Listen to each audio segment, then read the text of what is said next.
recorded live in Jacksonville, Florida. This is Trivial Warfare. More than just a pub quiz, Trivial Warfare is your gateway to a worldwide trivia community.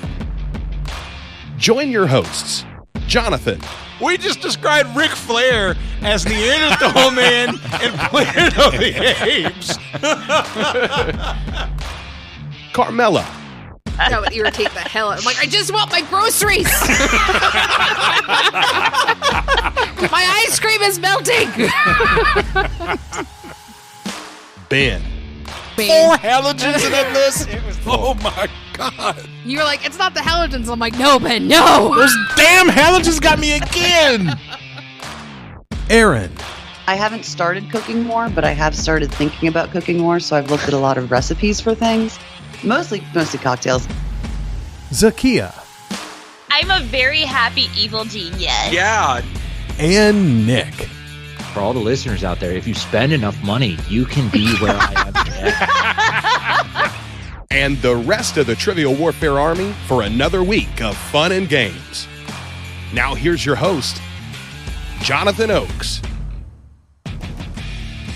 Hello and welcome back to another episode of Trivial Warfare. We are the podcast that takes the pub quiz out of the pub and brings it home to you. My name is Jonathan and I am here today with Return of the Chris. Return of the Chris. That's right. Chris Hollister's in the house. Hello, Chris. Holy crap, I get top billing too? What the heck is that all about, man? Welcome you got some back. awesome people on here. But hey, it's good to be back. Kit said that you needed some help, so she put up the Chris signal. I was like, all right, let's go. All right. We have Carmela Smith today. Hello, Carmela. Hello, everyone. Woo! We have Zahkia Mendoza today. Hello, Zahkia. Return of the Chris. I'm just going to go with that. That's fantastic. Hi. By the way, I think this is the first time I've been on with Zahkia being one of the main hosts, so This is awesome for me. So yeah, this is cool. Oh, yeah, pudding. You got party time. We are off the rails already. That may be a show title. Oh, Joel, write down pudding for me to remember. Not Return of the Chris, pudding. Honestly, Return of the Chris was going to be what I thought I was going to go with, but pudding is something special. And it's not pudding. It's pudding. Mm-hmm. Oh yeah. So guys, before we introduce our guests, I am soldiering through today. I am sick. I am nursing a lovely hot cup of Theraflu for my pregame drink here. God, I hate Theraflu so much. It works beautifully, but it is so disgusting to drink. You know what's funny to me?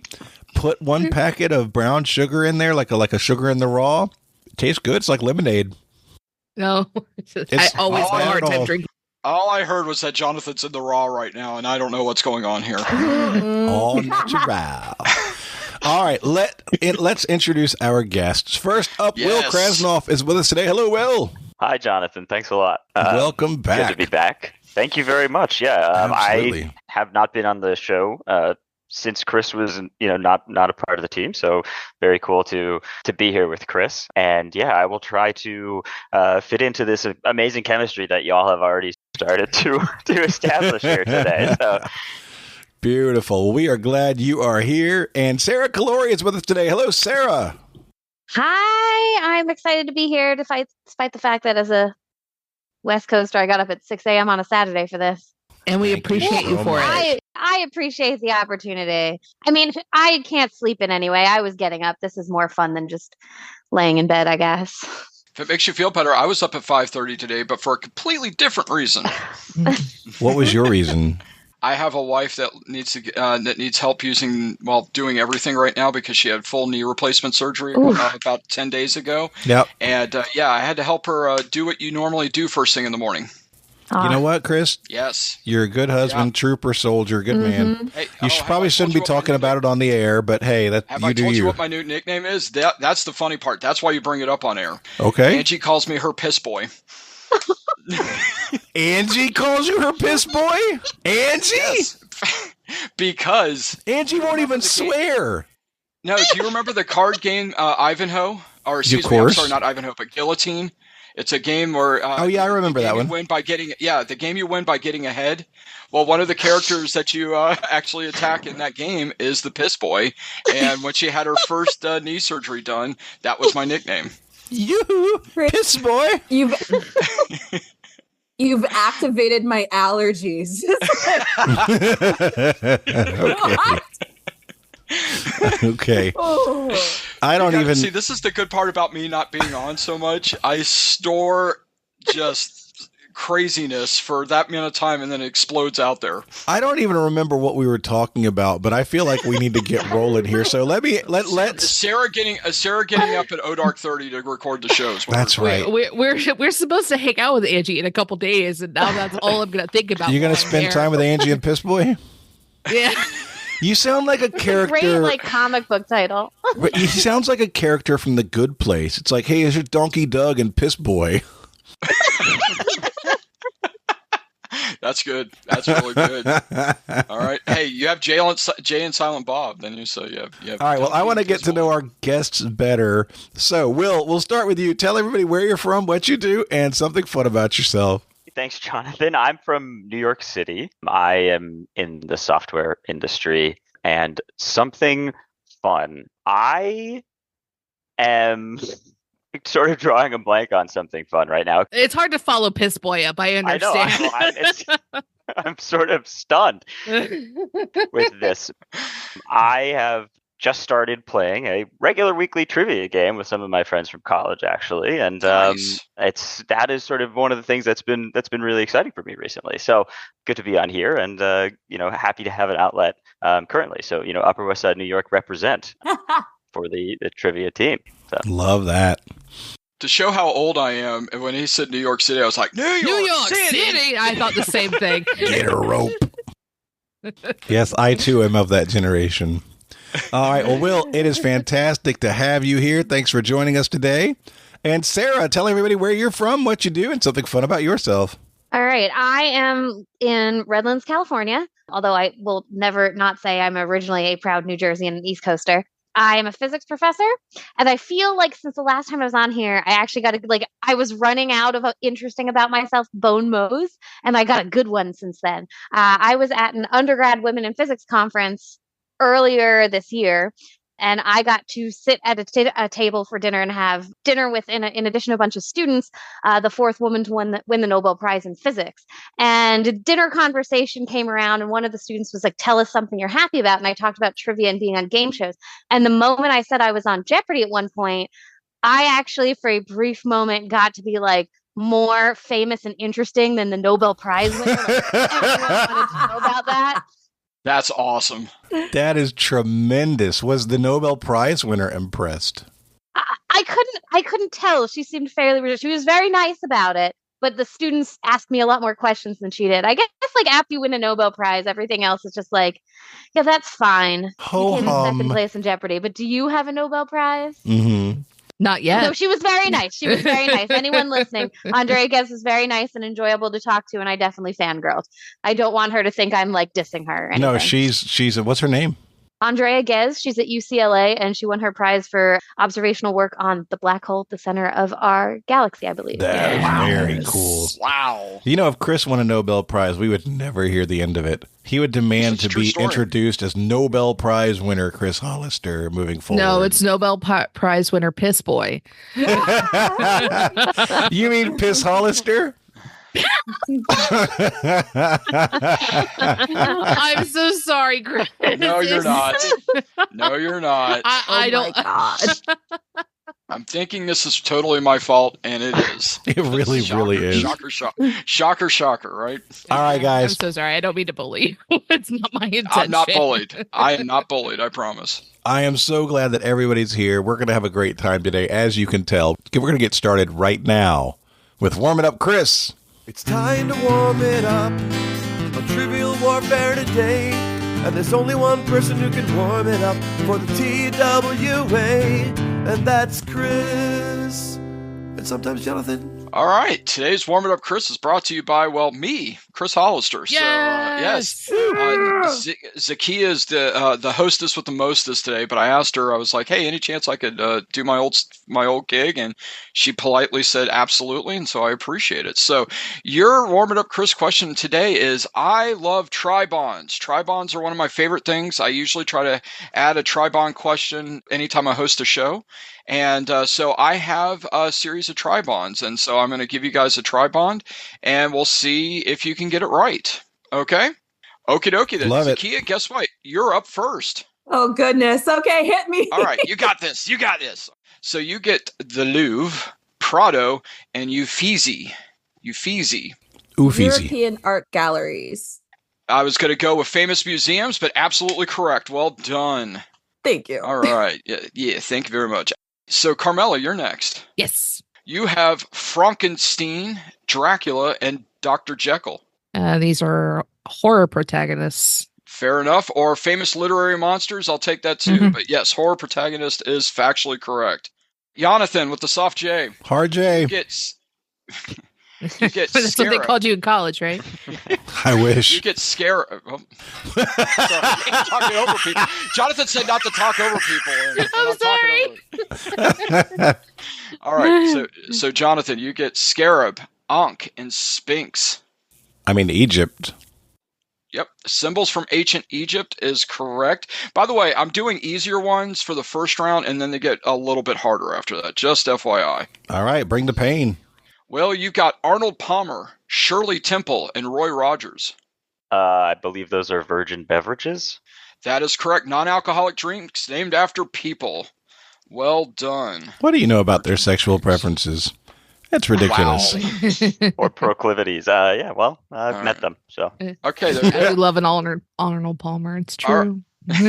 All right, and Sarah, you get Thomas Becket, Joan of Arc, and Thomas More. People who were all essentially martyrs for, I believe, Catholicism. Hey, martyrs for Catholicism. I just put saints who were executed, but martyrs for Catholicism is correct too. Well done. Did any of them go marching in? Yeah. Oh, I see what you did there. I believe Miss Joan of Arc may have with her army. There we go. Oh, there you go. All right, Miss Zahkia. This round two, everybody's perfect so far. Well done. Here's round two. You get Calico, Ragdoll, and Russian Blue. These are cat breeds. Cat breeds are correct. Well done. Carmela. Yes. And I'm probably gonna mispronounce these, so if you need me to spell it, let me know. You get Erlenmeyer, Florence, and Volmetric. Erlenmeyer, Erlenmeyer, Florence, and Volmetric. Is it volumetric? It might be volumetric. I got to remember this is the Chris trying to read I know, it out, just in case it helps. In case it helps clarify. Yes. Oh, no, I'm cool with it. I'm happy to be corrected on that because I will mess it up. Measurement scales? Types of, I'm going to go ahead and give that to you as a yes. Well done. Measurement scales. I actually had it as types of laboratory flasks. Types of laboratory flasks. Laboratory flasks. That would have been a great one for Sarah. Yeah, that's why I knew what you were talking about. That's why I knew the word was missing a letter. The difficulty between the first 7 of those or first 6 of those and then that one went way like I was like, okay. What is this? Dumb. No, that's not it at all. Stop it. When I think of science, I think of Carmela. So that's all. Well, thank you. I appreciate that. All right. So, Jonathan, you get Che Rivera, Fidel Castro, and Ho Chi Minh. Famous communists. Okay. I mean, dictators. Rivera's not a dictator. Revolutionaries. What do you want? There you go. That's what I had. I had leaders of communist revolutions. Okay, so 2 out of 3 ain't bad. All right. Anyway, but I'm totally giving you credit for that, brother. All right. So there you go. Because this is warming up Chris, where the points don't matter. There you go. All right. And Will, you get Bismarck, Tirpitz, and Yamato. Wow. Okay. Bismarck, Tirpitz, and Yamato. Is it Yamato or Yamamoto? Could you spell Yamato? Yeah, can you spell the third word? Yamoto. Ooh. Yamato, Bismarck, Tirpitz. Can you spell the second word? Yep, absolutely. Tirpitz. Tirpitz. No idea. Cities in North Dakota. That is unfortunately incorrect. It's a nice answer, though. Yep. Is this something? I mean, is this something to do with like world leaders in the late 1800s? It does not. Is it like ships, famous ships that have been sunk or something? There it is. World War II battleships. They were all World War II battleships. Oh, that's really good. Wow. Nice. Sarah, you get Orion, Perseus, and Andromeda. I mean, they're like both. It's probably they're both either figures from Greek mythology or constellations, but it's both because the Greek figures gave their names to constellations. That's right. I said constellations named after Greek mythological figures, and you are absolutely correct. Well done, Sarah. All right, here is our last round. Zahkia, you get Higgs, Z, and graviton. Yeah, is these like particles? Yes, theoretical or discovered subatomic particles. Well done. Sarah's like, man. Well, are these all types of something that Sarah would 100% know? Come on. Are these all types of bosons? They are. Well, they're force modulating particles. Yes. I'm going to use all my correct answers and warm it up, Chris, and then know nothing during the main Listen, I need you to carry me. Right. Yes, I'm good with this. So, Carmela, you get joule, watt, and ohm. These are electrical measurements. Yes, and specifically, they're each named after a scientist. Scientist. So, well done, Carmela. Very good. And Jonathan, you get larynx, trachea, and esophagus. These are all parts of your throat or neck. That is correct. Well done. Protect your neck. Well, you get gabbro, basalt, and diorite. Names of minerals. Can I have a little more information? Yep. Basalt, diorite, gabbro. Names of carbon-based minerals. Is it just Minerals rocks, on the Chris? Is it just rocks? Yes. Igneous these are rocks? Yeah. Igneous rocks. Types of igneous rocks, yes. I want to rock. Rock! I want to rock. All right. So I'm sorry, Will. The types of minerals is in. I don't know if it's correct. That may also be true. Okay. That's probably They too are. broad. It's Yeah, technically correct. Okay. In that case, I'm going to give it to you. So there you go. All right. And Sarah, the final one, the final answer of today's Warm It Up, Chris. You get the Odyssey, Beowulf, and the Divine Comedy. All epic poems. That is factually correct. Well done. Yes. And that, my friends, is your Warm It Up, Chris question of the episode. Pew, pew. All right. Thank you very much, Mr. Hollister.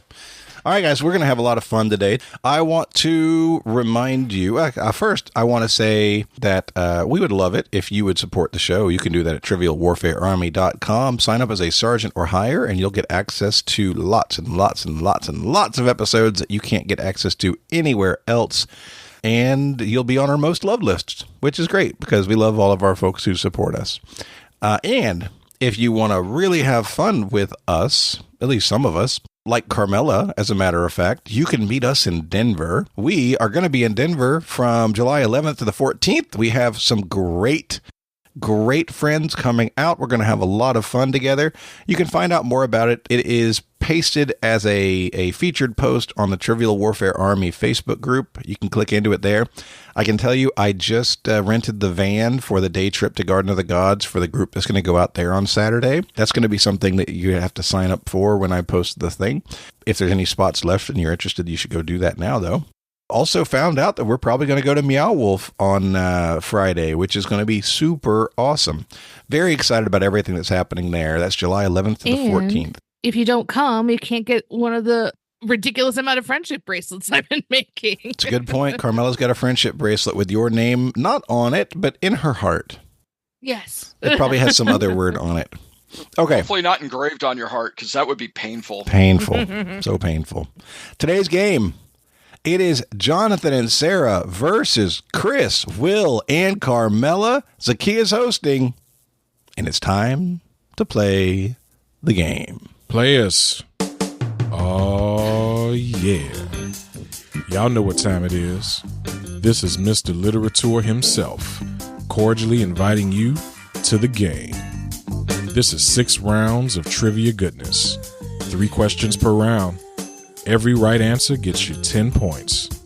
In the middle, we'll take a pause for the cause and ask a midpoint question worth up to 20 juicy points.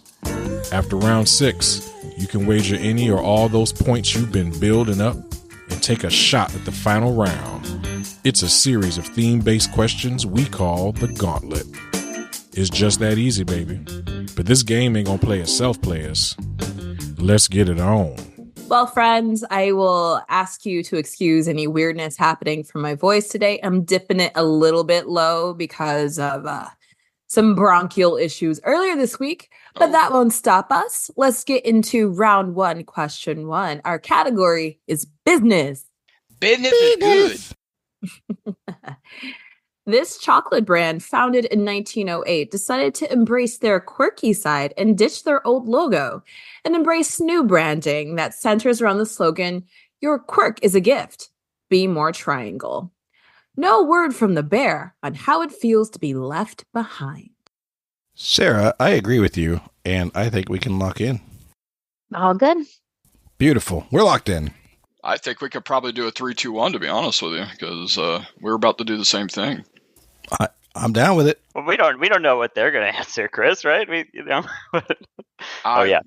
I've got a feeling, Will, that you and Carmela are right, and I was like, look at the pretty birds. Yeah. So, do you want a 3-2-1? Right. Carmela, you want to do? Yeah, we can do it. All right. 3, 2, 1. Toblerone.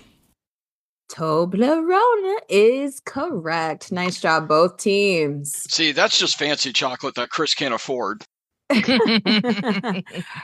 Both teams got the answer correct. It is indeed Toblerone. Round 1, question 2. Your category is sequels. Sequels. On February 29th, 2024, American con artist Billy McFarland, that is what Wikipedia calls him, announced that this event will be scheduled for February 2025 at the Coral View Beach Resort on the Honduran island of Utila. And I need the specific name of this event. Yeah, Carmela, I feel good about you it. guys can lock that bad boy. No, I don't think we're ready. Okay. Okay, we're going to lock in. Okay. Carmela, Chris, and Will, you can talk it out. Well, I know that this is the Fire Festival guy, but what is he calling the second one? Fire Festival Part 2? Electric Boogaloo? Yes, that's what it needs to be. Do you want to go with Fire Festival and see if they ask us for more? I mean, yeah. So we had the same thought, Carmela. So I mean, I don't know what the specific subtitle of this sequel is, but do you want to just go with Fire Festival and see where it takes us? Oh, you can't call it the same thing twice, can you? Fire Festival reheating. Fire World. Yes. I still won't have anything for you when you get here. Yeah. Yeah. All right. Let's just say Fire Festival. Let's see if she needs more information. Yeah, I agree with that. Will, you good with that? Yes. All right, Zahkia. So unless you want more, we're saying Fire Festival. Guess what? I want more. You need more. Okay.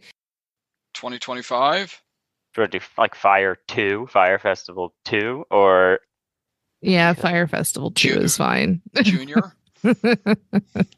Utila, Honduran island of Utila. Do we know if that island is anywhere? Oh, Fire Island is. Are they del Fuego or something like that? Like, yeah. Well, but it would be Fire Festival and then something else after that, because she wouldn't have asked for more details. She would have just accepted Fire Festival, you know? So it's not, I mean, unless you want to say Fire Festival, Fire Island, or Survivor Ganges, I don't know. So let's just say Fire Festival 2. I don't want to spend a whole lot of time if I don't know the actual answer. Yes. I agree. Okay. So Fire Festival 2, non-electric boogaloo. That was my part of the answer. Okay. So Chris, Carmela, and Will say Firefest 2. Jonathan and Sarah, what did you say? I mean, it's the squeakquel. We said Firefest 2. Yeah, the hint was in the category. It's a sequel. Your correct answer is Firefest 2. There was no Firefest 1. There is now. It'd be hilarious. How crazy would it be if he just sets it up and there's nothing there again? I've heard it's going to be lit. Gotcha, bitch.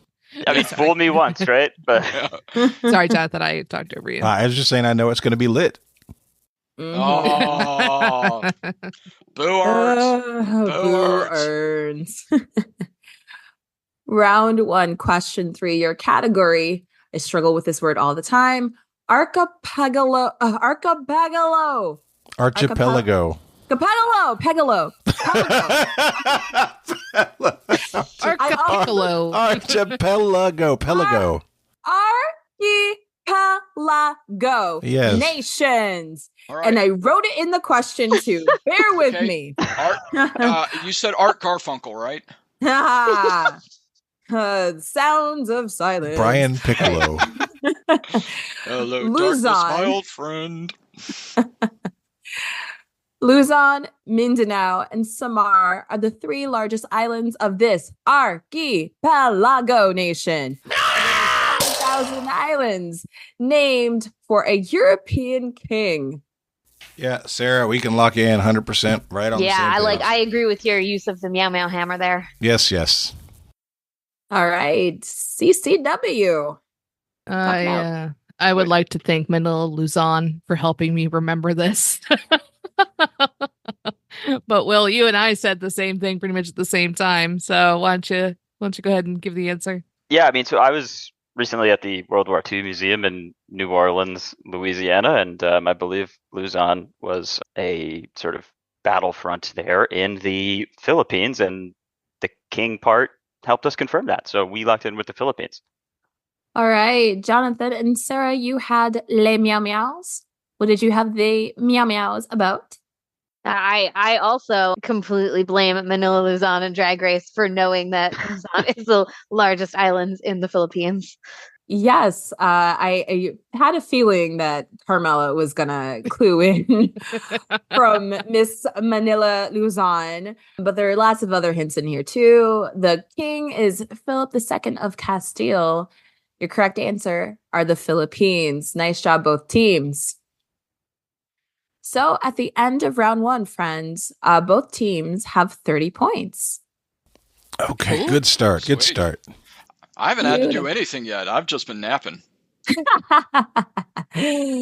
All right, let's get into round 2, question 1. Your category, viral moments. In January 2024, Cat Williams said, "You have an unhealthy allegiance to losers, and that's not like you," to the host of the Club Shay Shay podcast. Who is the host of Club Shay Shay? He is a former NFL tight end and current television personality. Yeah, what Will said. Oh. I just didn't look up fast enough. I just couldn't remember his last name. So right. we're good to lock in. Yeah, we can lock that in. Okay, Jonathan and Sarah, you can talk it out. So, Sarah, I don't know directly the answer, but Shannon Sharpe is a television personality, former tight end, and the first 3 letters of his 2 names are both SHA, which could be Shay Shay.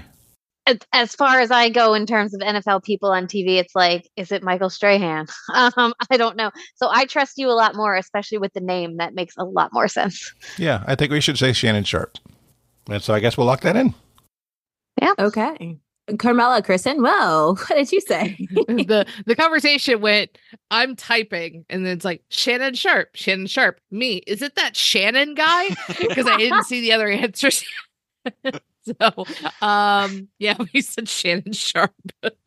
His brother, Sterling Sharpe, if he was healthy, would have just absolutely mopped the floor and was way better than Shannon Sharpe was.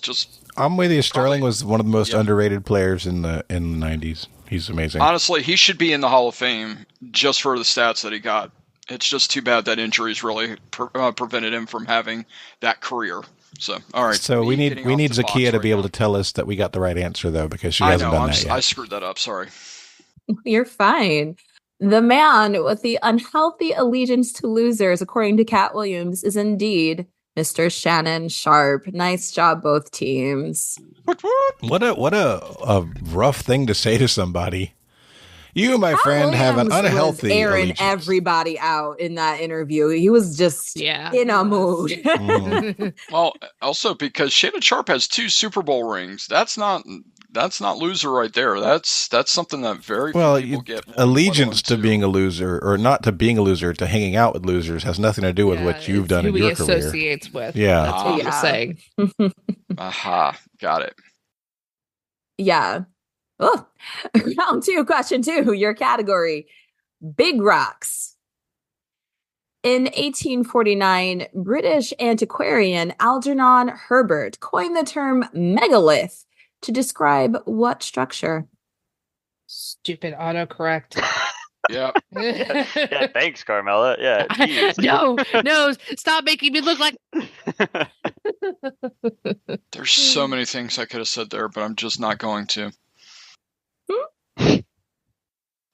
Carmela will just call me Piss Boy. Do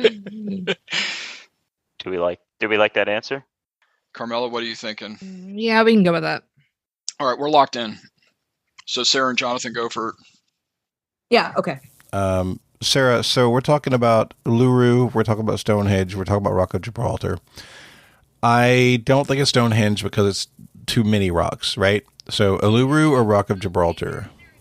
Yeah, and it's not big. They're sizable, but like a megalith is like one gigantic. But here's my point against Rock of Gibraltar. I feel like there's an element of discovery to this. Like, yes. Whoa, we didn't expect this here. And there's no British person in the 1850 who's coming up to the Rock of Gibraltar and say, "Oh, that's such a surprise. We got to put a name on this." Yeah, I was just, what do I think of when I think of big rocks in Great Britain and around those time periods? It's like the Rock of Gibraltar and Uluru. And you're Uluru sure the was Rock of my Gibraltar yes. you're sure that's English? Yeah. Because it's in Spain and Morocco. By Great Britain. No, like the tip itself is Great Britain. Just the tip. I don't think it's like a colony. I don't know It's what an it's called. enclave But or it's literally something. like a piece So of Great Uluru Britain. had the name Ayers Rock, which is not Algernon or Herbert's Rock. I feel better about Uluru for this. I do too. Let's say Uluru. All right. Carmela, Chris, and Will, what did you say?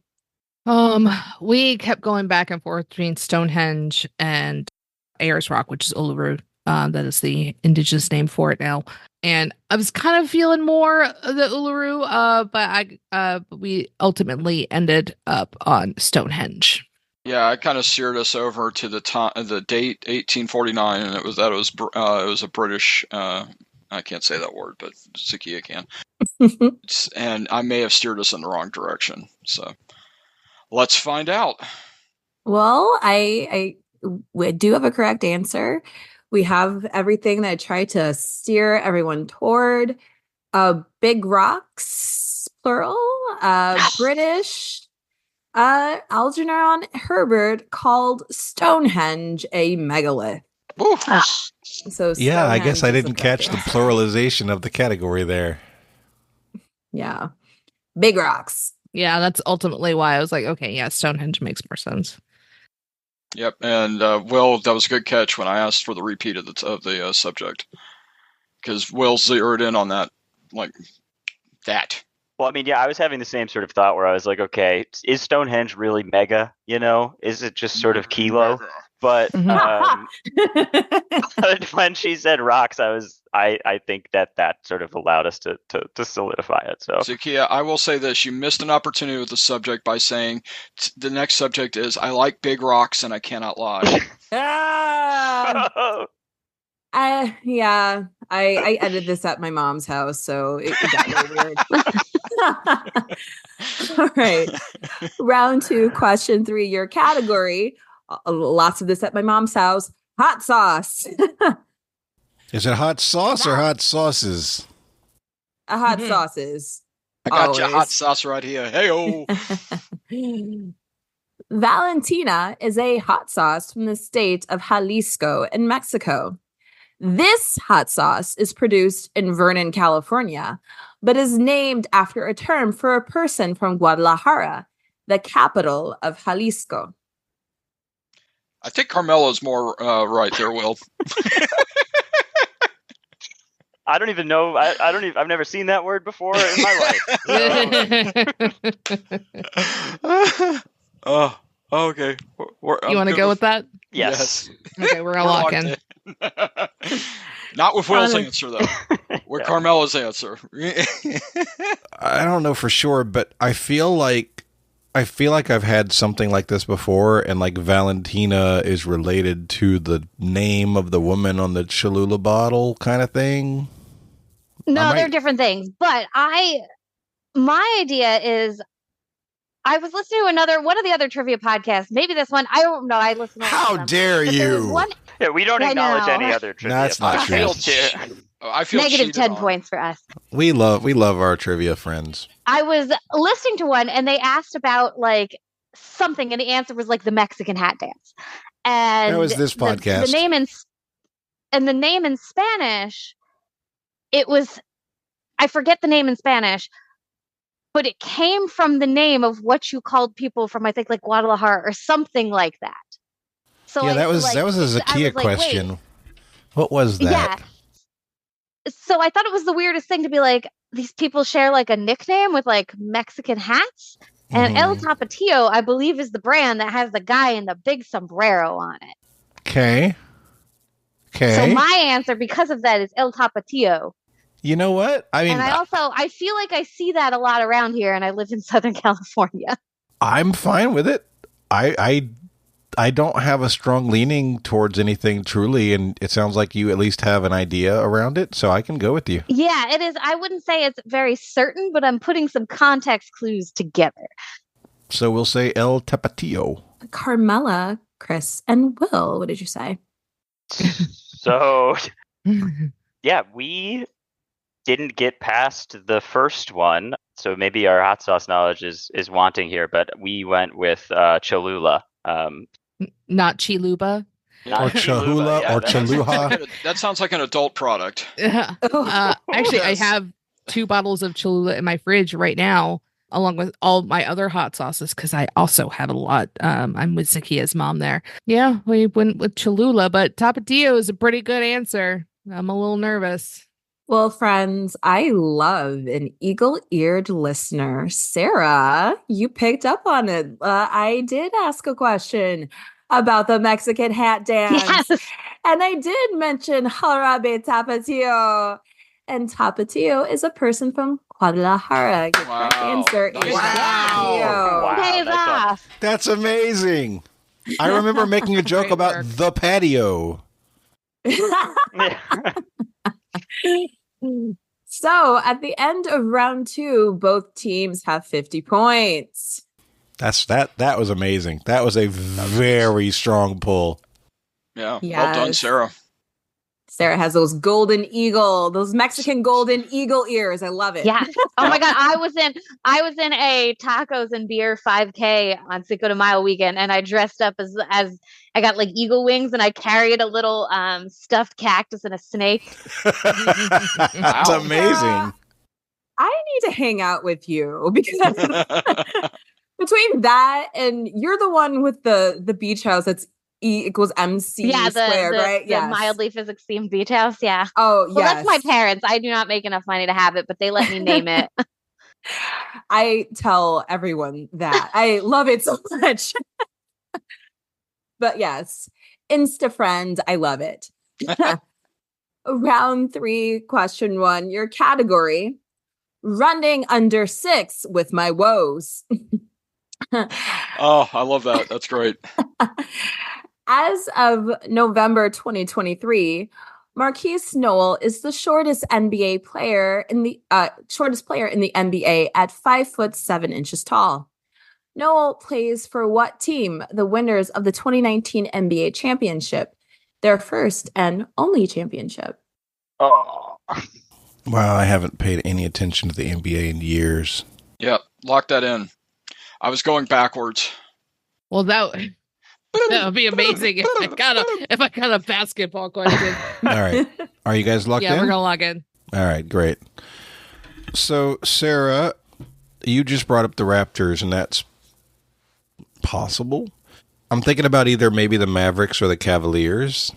Do you know if LeBron won more than... I know that LeBron finally won one with Cleveland. I don't know if they won more than one. Yeah, I don't know. I was just like, you ask me as if I have any real knowledge about basketball. I just remember Toronto winning at some point in the last giant mush of years. I think it's in the last couple of 3 years. Like that was like their only time. I feel like that's recent, more recent than 5 years ago. I don't know. Recent plays tricks on you lately. I know, but I feel like that's very recent. Zahkia, the category again was running under 6 with my woes. Running under 6 with my woes. Woes. What's woes? W-O-E? Woes? Mm-hmm. Woes. Running under 6 with my woes. I don't. Do you get that category at all, Sarah? Is there a clue there for you? No, and when it came up, I was like, I don't know what this is at all. And you look like you might, and I was excited about that. I didn't know. Running under 6 with my woes. I feel like Cleveland might have one. They might have more, but they might only have one. I feel like the Mavericks won one with Nowitzki. I agree. The Raptors, I think they have one. And I feel like that was after COVID. It all mushes together for me. So I truly have no idea. When I saw I was teamed up with you, I was very excited because I was like, I won't have to know anything about sports. So that's great. I appreciate that, but every bit of my knowledge is lacking over the past few decades. This is where time is an illusion. Lunchtime doubly so. So I can't tell you who won things when. I just know Toronto's won recently, and that's the one I could name as like, they also, I think, haven't been around as long as some of the other teams maybe. So any answer you think is a good one, I'm happy to support. You know what? We can say the Raptors. I don't have strong pulls towards any of the answers, and I know that they only won once, and it's in the last 5 years. So let's do that. We'll say the Raptors. Okay. All right, Chris, Carmela, and Will, what did you say? We're letting Carmela talk because she got this. Will and I were just like, yeah, tell us all your basketball stuff. Yeah, let me just dump all my basketball knowledge on y'all. No, it's because I do think it was the Raptors, because on like every like little website, it was like Drake sitting courtside because he was so excited because he's from Canada. And I've been thinking about Drake a lot in recent weeks because of Kendrick Lamar absolutely demolishing him on diss tracks like he deserves. So we also said the Raptors. Drake was a great way to get into this because the category name, Running Under 6 with My Woes, is a play on Running Through the 6 with My Woes, which is a Drake lyric. Your correct answer are the Toronto Raptors. Sarah, you saved us. In the chat, I called that too. I'm excited I got the subject. I now truly I'm gonna feel have BBL Drizzy stuck in my head for the rest of this episode. All right, and Carmela, because I'm not hip with the or knowledgeable with the diss tracks and everything. Later on, can you explain to me why it's a good thing that Drake's getting knocked down a peg or 3? Sure, can absolutely do that. All right. and in the meantime, Sarah, while you got the answer right, I'm taking credit for listening to you.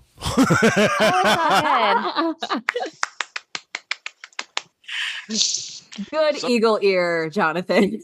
Sometimes the best thing to do is nothing. Indeed. Mm-hmm. Let's get into round 3, question 2. Your category is science. Science. Oh, beautiful resonance, Chris. I love it. Oh, who did that? That was Chris. Also, man, this is interesting. Voice actor Chris. The Toro scale is used to measure what? As an extension of the Beaufort scale, which was introduced in 1805 and is similar to the Fujita scale. I know, I can't spell. Leave me alone. It's okay, I can't spell it either. I thought it was spelled fajitas, all right? I love a good chicken fajita.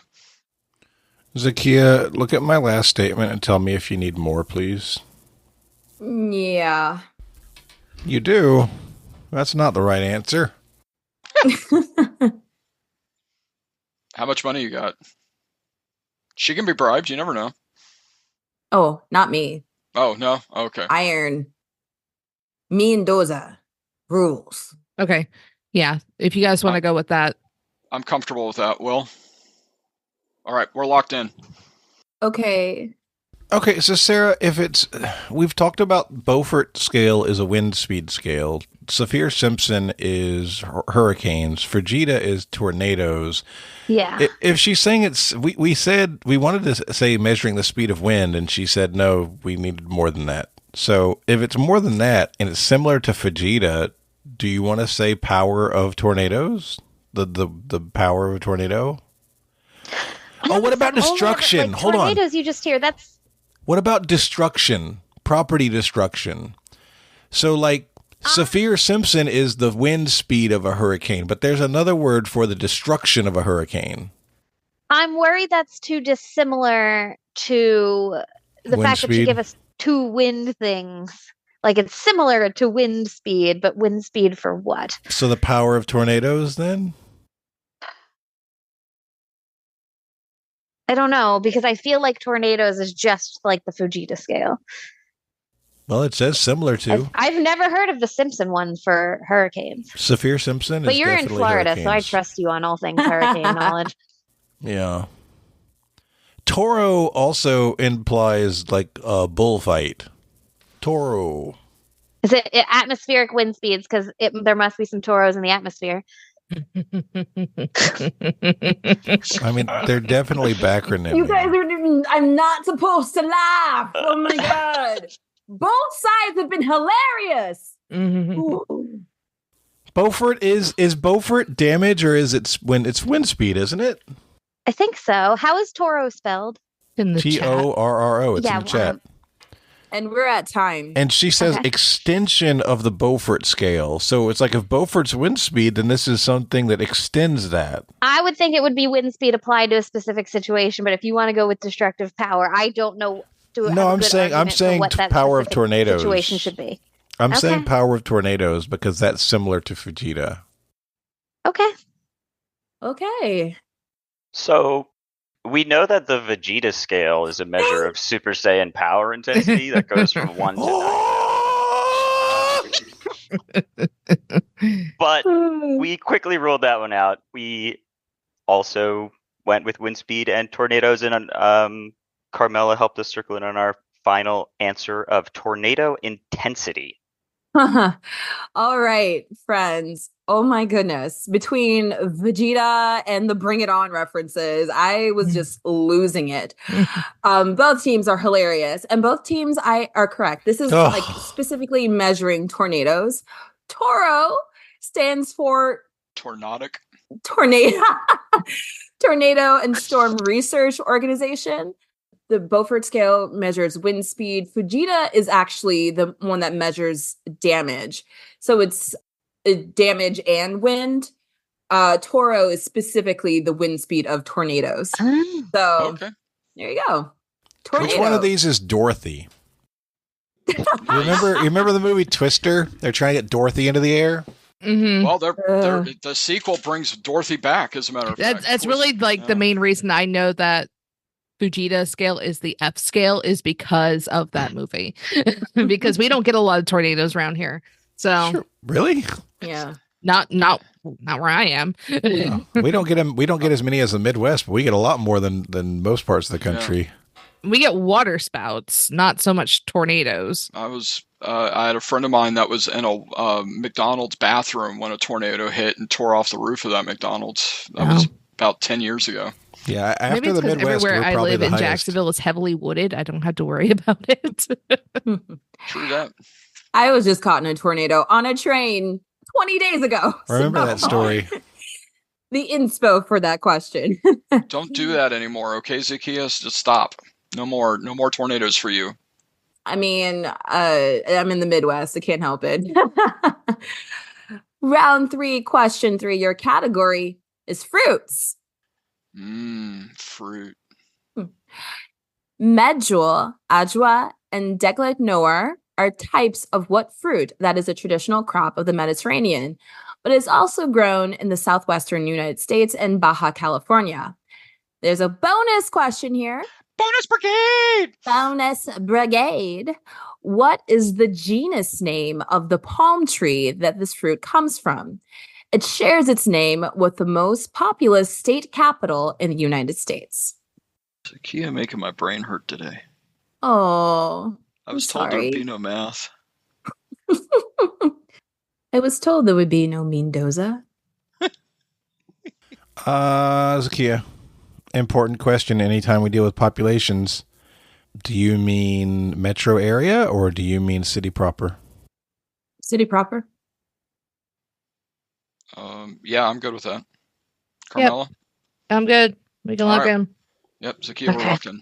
Okay. Let's talk out capitals. I feel like it's going to go faster talking. It's the genus of a date tree, right? So I agree. It's not. I don't think it's Tallahassee. I don't think it's Jackson. I don't think it's Baton Rouge. I don't think it's Austin, Santa Fe, Phoenix, Sacramento. No, that's not the most populous. No, that's like Sacramento. I almost like Phoenix a little bit. Phoenix is huge, and that might be the number one. Yeah, I'm just terrible. I used to know all the capitals, and now I just get them confused with the biggest cities. Sure. I mean, Boise, Carson City, Salt Lake City. Salt Lake City's kind of big. Yeah, I'm trying to think of like what are ones that sound like they could conceivably be in a like name of something.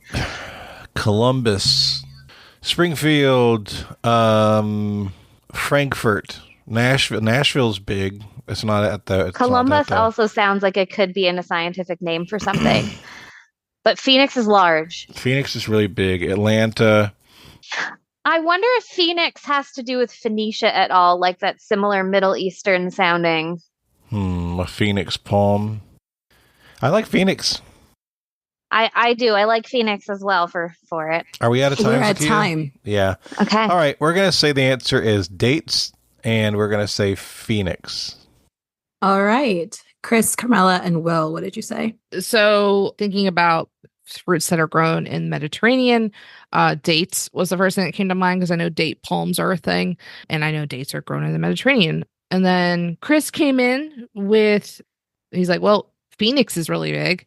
And I was like, well, that'd be a cool name for a genus, and it's Greek. So we went with date and Phoenix. Yeah, Phoenix was actually part of a trivia question I had in one of the shows I host a couple weeks ago. So thankfully it stuck in the brain instead of sliding off. So your correct answer for the fruit part is indeed dates. Nice job. And the bonus, Carmela, Chris, everybody really. I think you clued into what I was leading with the Mediterranean, southwestern United States. Correct answer is Phoenix. Yes. And Sarah, you are correct. Phoenix is related to Phoenicia. So that's awesome. Everybody wins. You get bonus points. You get bonus points. Everybody gets bonus points. This became an easier question for me recently. Sarah and I were on a walk down by the river by the place where I go to musicals, and there were just dates all over the ground. And that's when I learned that dates grew on palm trees. I had no idea.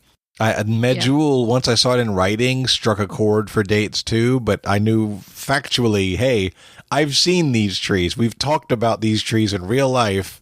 This is definitely dates. I used to do like fun trivia, like just casual trivia for friends during the lockdown years. And on April 25th, I did a perfect dates round. And I did it all about the fruit. And then I learned so much about dates because Southern California and the Coachella Valley is the biggest producer of dates in the U.S. So like, wow. I learned many date facts. So you had me at Medjool. Wow. I love that everyone kept their dates straight. It's a really good sweetener for foods using dates. So you're saying the dating scene in Coachella is good? It is. You can actually go to Shields Date Farms. It's this like old roadside place, and they have a video you can watch in their air-conditioned theater, which is great in the summer. That's called like The Dating and Sex Lives of Dates or something like that. The romance and sex lives of dates, and it's about like pollination of them and how they make dates in the farm. You can occasionally find wasps or like some sort of like hornet kind of deal inside of dates because they burrow into them to lay their eggs. No, that's terrible. Oh my. Wow. Mm-hmm. Way to bring us down, Carmela. So at the end of round 3, we are 82 all. Nice job, both teams. Let's get into the midpoint. Your category is the weightlifting atlas. Okay. So on occasion, you'll find weightlifting or other exercises will have the name of a place in front of the exercise. For example, a French press. And a lot of these exercises have names related to an Eastern European or Eurasian country. I'm going to give you the name of the exercise and a description of the location, like a fact or two about the location, and you tell me the associated country. Okay. Number 1 is a deadlift is the exercise. Your location clue, location of the delta of the Danube River, Bran Castle, and the Carpathian Mountains. Number 2 is a split squat. Location clue, modern day location of northern Thrace. The capital is Sofia. Number 3 is a twist. And this is the place where you might find Matryoshka dressed in sarafan. I was going to say chubby checker, but okay, cool. And number 4 is a get up. And this is the country that requested the UN recognize a name change in English in 2022. I think we can lock in. Well, All right, well, paste the chats and let us start talking then. Well, hold on. We're still missing one answer, though, y'all. No, we're not. That's in there, too. Are y'all locked in? Yep. All right, great. Okay.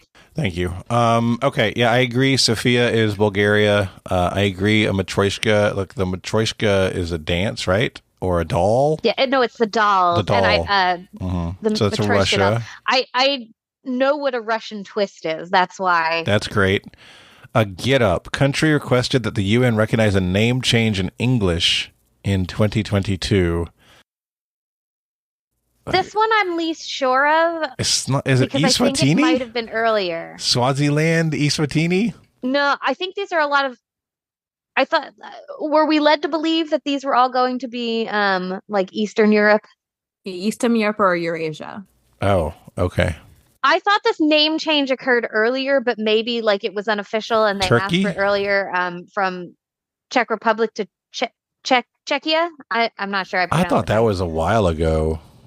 That's what I'm confused about. Like, What about Turkey to did the Turkey? people not recognize it, so they asked for it? Like, what other ones have required a name change?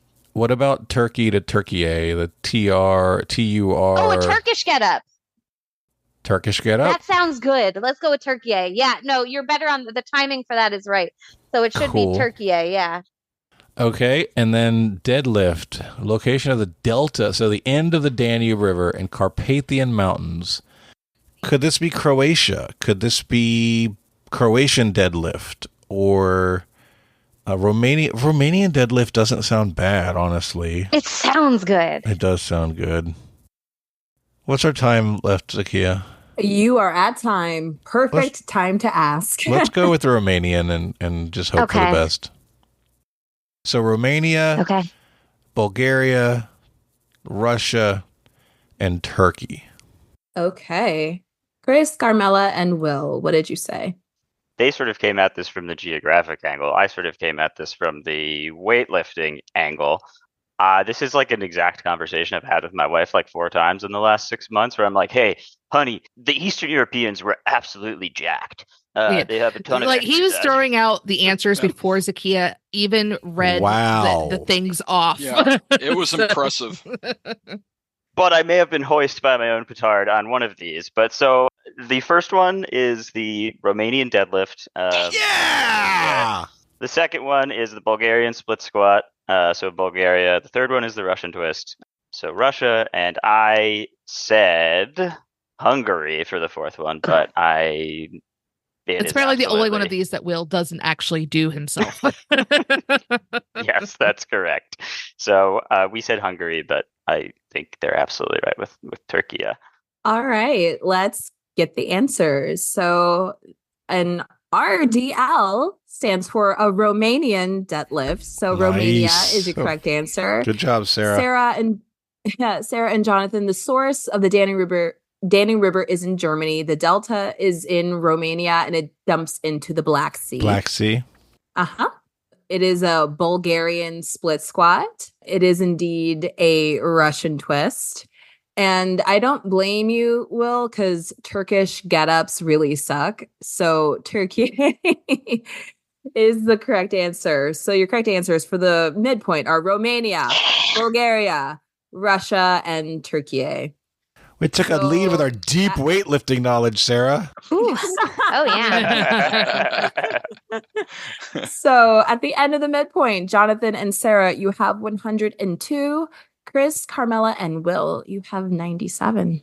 Pretty good. Pretty good. All right. Good game all. All right, that is the end of the first half. Before we go on to the second half, I want to let you know that today's show is sponsored by SporkleCon. It is that time of year. It is time for the biggest trivia community event of the year. Mark it on your calendars, August 16th through the 18th in downtown Detroit, Michigan. You can meet me and the cast of Trivial Warfare at SporkleCon. We're going to have a live game. We're going to have a lot of fun. I hope to see you there. SporkleCon is great. I've been there every year they've done it, and I've had a fantastic time. They have over 50 different events for all skill levels, so you may not be the super best player in the world, but you're still going to have a lot of fun. I remember playing a Disney princess quiz and having a blast, like literally like forming a team on the spot with people I hadn't met before to do it. It is so much fun to hang out and to not just socially, but to compete. And if you are one of the best, Battle of the Brains is the biggest pub quiz in America. Get your team together. It is time to play. One other thing that I want to make sure I say, they have Inside Jeopardy Live and exclusive anytime tests for anybody to have a chance to earn their way on to Jeopardy. You want to be here. If you are part of the trivia community, you want to be at SporkleCon. Tickets are starting at $49, and you can use the code TWA to get 10% off of your tickets. That's right. You can use the code TWA when you go to sporklecon.com, sign up to buy your tickets. Code TWA gets you 10% off of your tickets. I really, really, really, really, really want to see you there. All right, let's get on with the second half of today's game. Round 4, question 1. Your category is geography. Geography. Kind of. Your question, the TGV, an initialism representing high-speed train, is a train system connecting 8 major cities of this country, but also extends services to 7 neighboring countries. You seem pretty confident about that, Will. Yeah. Yeah. I think I feel pretty good about that. Okay, we're locked in. Hey, we're in Will's world. We're just paying rent right now. Okay, so it's not the bullet train, Sarah, because Japan is not going to have something going to neighboring countries across the water. No, I feel like this is one of the languages I took in either high school or college, so that narrows it down to like France or Germany. Because I remember this coming up in a class, but I don't think it's a train that I've taken. I would suggest that it would not be Russia, because the 7 neighboring countries would have to be spread across a very wide space, whereas Germany is surrounded on all sides by countries. Yeah, and they got real good train systems there. I imagine they're very efficient. If you want to say Germany, I'm fine with it. I don't have the answer here. I'm just trying to remember how to say the alphabet in German, right? Like, is that how they would say "V"? Right? So you say A, B, maybe C, I'm D. really overthinking this. But Germany as a country, or maybe it's like Switzerland, but one of those countries has a lot of other countries neighboring it, right? Like France doesn't. Switzerland have has a ton. Well, it does. It's got the little Benelux and stuff. This is one I'm probably gonna overthink myself out of an answer. Your gut was Germany. What's the problem? I don't know. It could be France. I took a lot of years of both of those, and I don't really speak either of them well enough to account for that. I took a lot of years of English, and I can't speak it either. France has Spain and Andorra on one side. On the other side, you have Benelux, fine, and Germany and Monaco. That's not wrong. Yeah. That's 7, but I don't think this is going to be a giant circle that has every freaking country in France around it included. So Germany has more borders, I think. Yeah. I think. And they would probably have a nice long compound name word for this that ends up being initialized as TGV. Der German Velociraptor. So Germany? Sure. Germany. Jonathan and Sara say Germany. Chris, Carmela, and Will. What did you say? You locked in really quickly. So I could recite the German alphabet for you if you want, but Will is the one with the answer. No, I mean, so I've been on this train before, and I was in France at the time that I wrote it, so I felt pretty good about it being France, especially with the pronunciation of the alphabet. But I, was a little leery about sort of the bordering countries. So I guess we'll see. But yeah, I feel pretty good about this being France. So TGV stands for Train à grande vitesse. Correct answer is France. Literally translated, train of high speeds. Yes. Keeping it real simple. By the way, G in so it's A B C D E F G H I U K L M N O P Q R S T U V W X Y Z. Yeah, I should have pushed harder on it. Well done. Yeah. They snuck an epsilon in there. Very nice. It also sounded like the last letter was death, which was interesting. That's Z. I am having a big recent appreciation of the German language in general. I think it sounds really soft and pretty. Yeah, I think it's fun. It's easier to understand the sentence structure because it's very similar to English, since English is a Germanic language. Does the language even love David Hasselhoff? I don't know. You probably have to ask it. I don't want to speak for the German language. It has its own thoughts and feelings. Good, important safety tip. Thanks, Egon. They might say he's wunderbar. Let's get into round 4. Question 2. Your category: animals. Come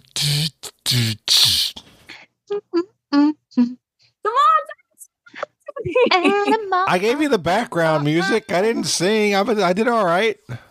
Oh, your throat is sore, but someone else could have did it. Oh, okay. All right. Your question. Human breast milk has about 3 to 5% fat in it. The breast milk of this animal has about 60% fat, similar to some ice cream. This high-fat diet is crucial for the growth of its pups. Zahkia, you see our conversation. Do you need us to be more specific than what she just said? No. All right. Then I'm with you, Sarah. Okay. We'll lock in. All right, Chris, Carmela, and Will, you can talk it out. I liked manatee initially because Yeah. that makes sense. But if we're talking about the ice cream angle, then we need something that's a little bit more colder climate. So, Will, that brings us to seal. Yep. Yeah. Will said seal, and then you were mentioning of insulation would make a lot of sense with the with needing to have a high fat diet. Mm-hmm. So I think that for me, seals are the sort of thing that comes to mind when I hear pups. And I mean, a manatee and a seal, I guess, are basically well, similar. It's the Floridian in us coming out when we think of manatees and pups. Yes. Yeah. But I think I'm trying to get an ice cream angle here, and so I think I like a seal for that reason because it's Will, cold. you have my seal of approval on that answer. Hey. Yeah, let's go with seal. I'm good with it. With little else to go on, we started with what animals have pups. And you're thinking like canine varieties, or seals are the other ones. We talked about what are other like marine things, but seals were the one we knew had pups. Whales have calves. Jonathan said walruses, and I was like, I have no idea what their babies are called. I was just trying to think of fat seals. But we figured seals seemed reasonable because they need the insulation and probably fat to help them float and be warm in the water. So Sarah, you're saying it had your seal of approval? Our Or was it signed, sealed, and delivered? It was. That just looks like you're doing Hercules, Jonathan. Hercules. That's my little baby Hercules. So, friends, did you know that when these animals feed, the light of, like, was it the light that you shine can't be seen? Correct answer is Snail. Baby! Well done. Yeah, I'm so proud. You know what? I think your family needs to give you a kiss from a rose for that. Yes. Thank you. Buying you roses. I will always bring this up whenever seals come up. I sang that song to an actual seal at the zoo, and it's just one of my favorite life moments ever. That's fantastic. Oh. No shame at all. As it should be. Thank you. Round 4, question 3. Your category, patina.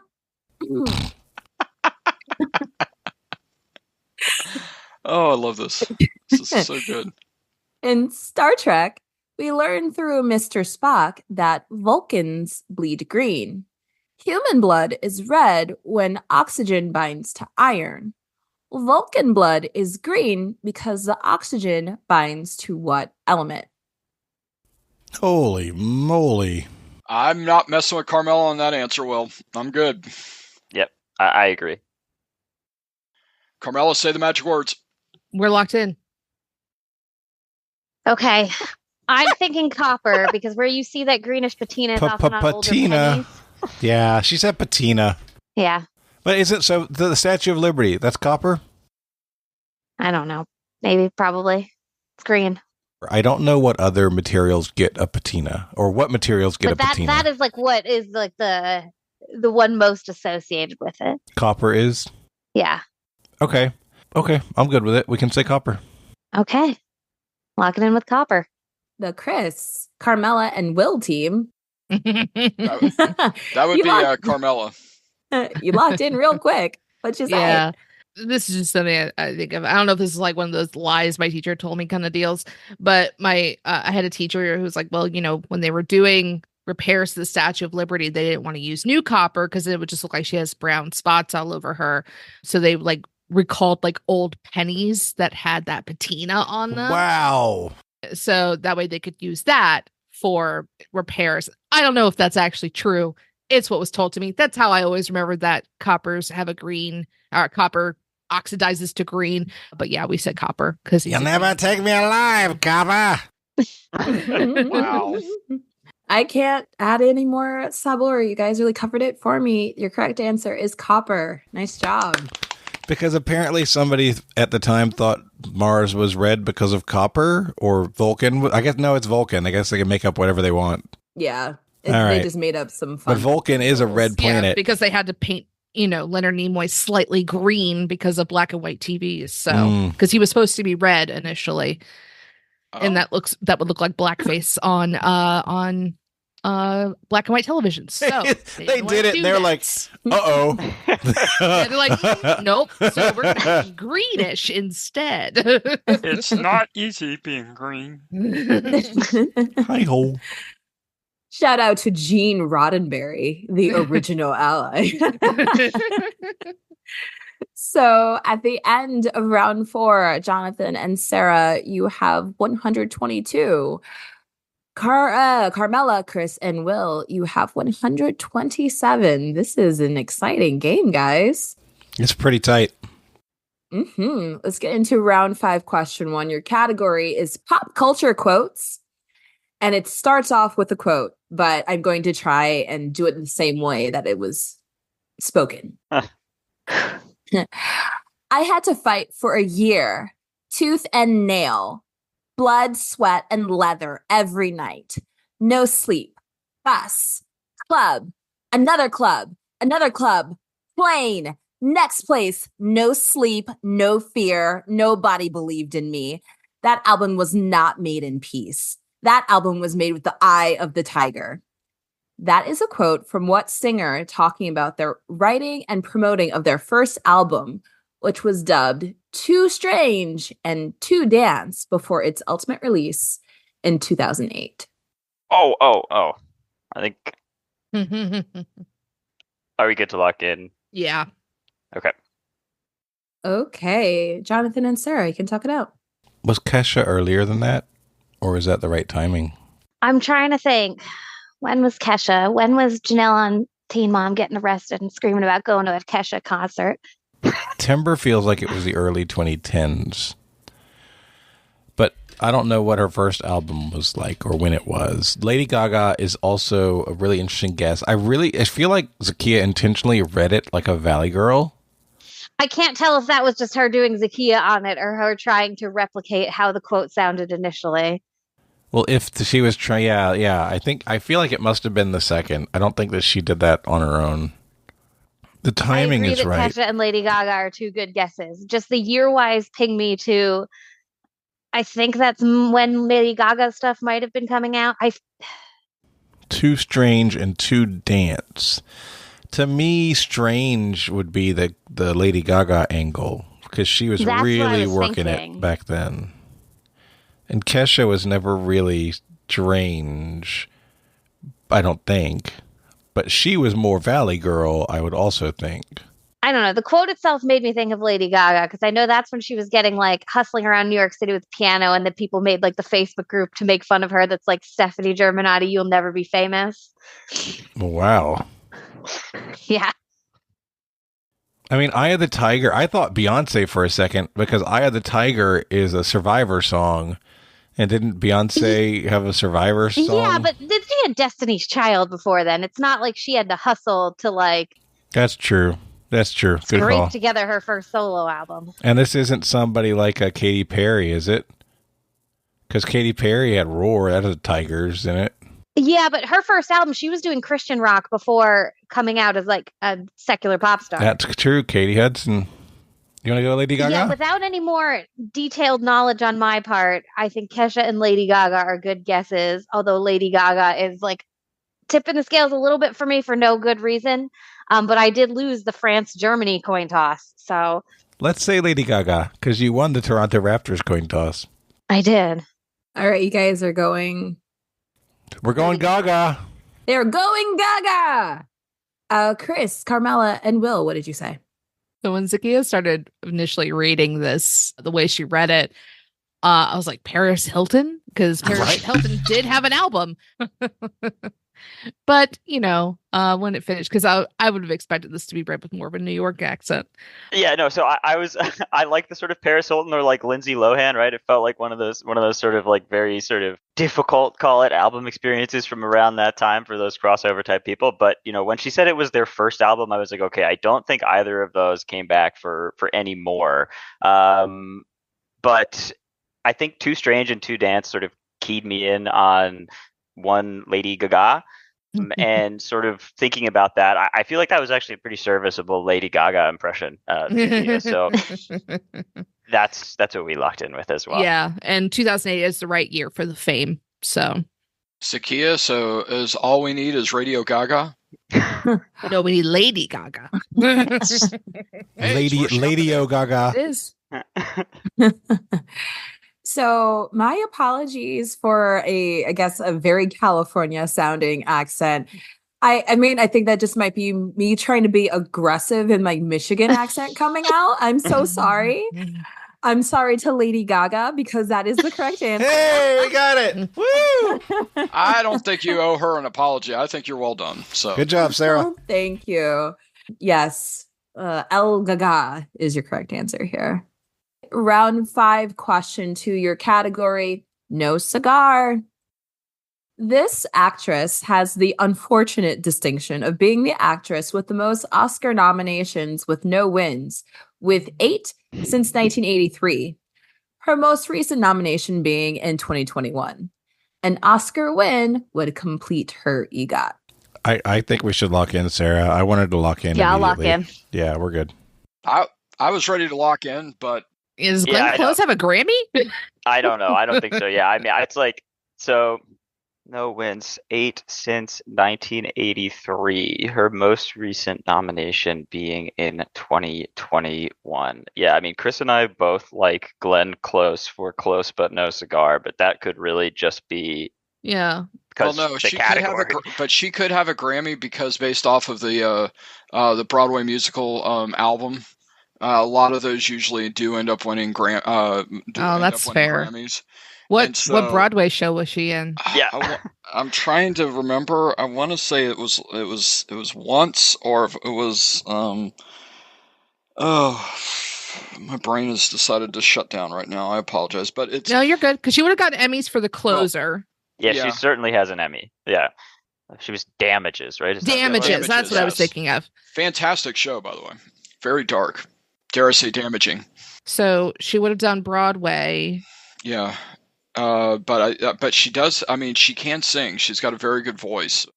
But she has been nominated a ton for Oscars, and basically is the dang it. Anyway, the daytime Emmy person that keeps losing. Oh, Susan something. Yeah. Lucci. I know. Lucci. Yeah. Susan Lucci. Yeah. Yeah. I mean, it's just because they keep panning to her, going, "Is this going to be her time?" And she just hasn't. For that, I feel fine about that. I don't have a better answer for this one. And I can't see another way to sort of back into it based on the question. So okay, we can go with Glenn Close. We're locked in, Zahkia. I would have immediately locked in without ever hearing the question and not thought twice about it because of the category. The answer has to be Close. I don't need any other information. Unless this is some evil genius level of like a red herring. But yeah, we were just like, based on the category, let's go with Glenn Close. That's it. We didn't deliberate. Yep. So we said Close. You know, sometimes I am a very happy evil genius, and sometimes I'm not. The correct answer is Glenn Close. I may or may not have made a bracelet. This is Happy Evil Genius.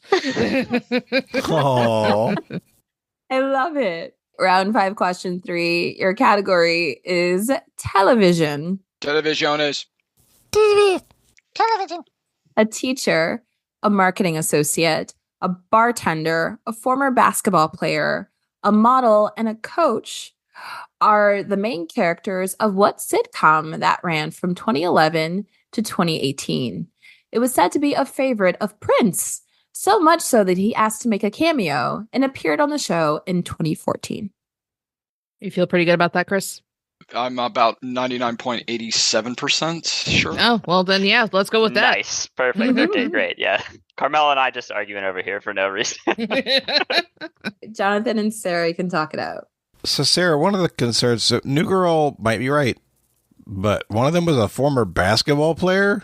There was nobody tall in there. I don't know. I don't watch this is my black hole of things I watch on TV, but I was on one of the pop culture Reddits the other day, and there was someone put together a slideshow of celebrity cameos, and there was one Prince sitting on a bench between a white guy and a white lady, and I was like, that's a weird one. Does the timing feel right? Did that end in 2018? Maybe this is sides of culture.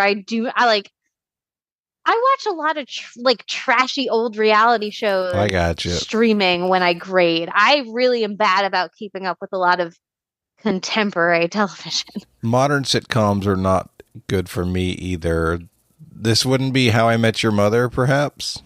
No, because I've watched enough of that the careers don't make sense there, I don't think. Okay, we can say New Girl. I don't know How I Met Your Mother, I think, started earlier because I used to. The reason I watched that is because I started watching with an ex-boyfriend that I broke up with in 2008. Okay.